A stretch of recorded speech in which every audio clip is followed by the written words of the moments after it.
It is 6:35. The Bills' regular season in the books. They're getting ready, of course, for that second playoff game in 3 years, traveling to Houston, taking on the Texans Saturday afternoon. But what is it going to cost you if you want to head over to support them? 7 Eyewitness News reporter Jeff Slauson is here to tell us. Jeff, I don't know, this might be priceless for some people. Priceless, but pricey is the key term there. Let's look at it right now. $704, the cheapest we're seeing round trip just on Google. Now, we checked on Friday to see what a trip would actually be like down to Houston, and that was looking at about $497. So almost a $200 increase we've seen just in the past few days, in the past few hours since the Bills found out their wild card opponent. Now, these flights, according to AAA, are actually on the cheaper side and have limited inventory. They suggest that Bills fans are going to have to remain flexible and ready to act as fast as possible in getting their plane tickets. If not, a really, really long drive could await.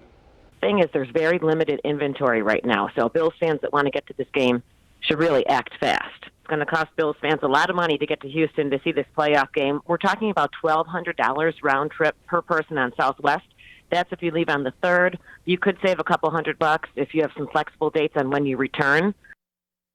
If you're not willing to shell out the $1,200 for the Southwest round trip, you might want to look at a car trip from Western New York to Houston for the game. Well, that's about 22 hours without stopping in the car. That could cost you about $150 to $200 for gas, depending on the car you have, but a pretty standard car is about $150 for that. Now, flights and game tickets are fairly pricey for this game, but one thing that is nice about having a game in a city like Houston, the hotel rooms are actually fairly affordable and reasonable. According to AAA, they've seen a range from $45 to $80 a night for hotels like at a Holiday Inn. So not too bad on that aspect, but you're going to have to shell out quite a bit if you want to get down there, Madison.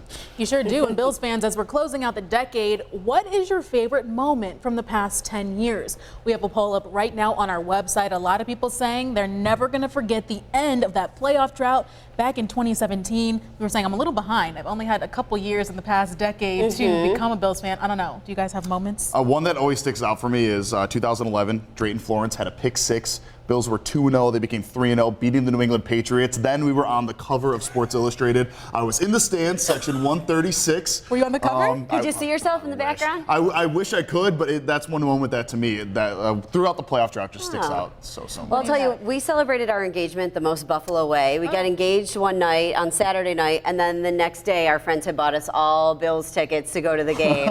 So we went and celebrated again the next day. I love that. You know, I do have a moment. I think it was this year, my birthday was the Redskins-Bills game. So Redskins, my hometown team from D.C. And when I was cheering for the Bills, I realized, I was like, oh my gosh, I've been converted. I was like, We got it. They said, like, if you live here, you must be a Bills fan. And I thought I was just going to fake it for TV, but I was like, I think I'm a Bills fan right now. It gets into your blood. It sure does. You have to if you live here. So share your favorite moment, too. We've got a story up for you right now on WKBW.com. We'd love to hear what people have to say. Coming up, a local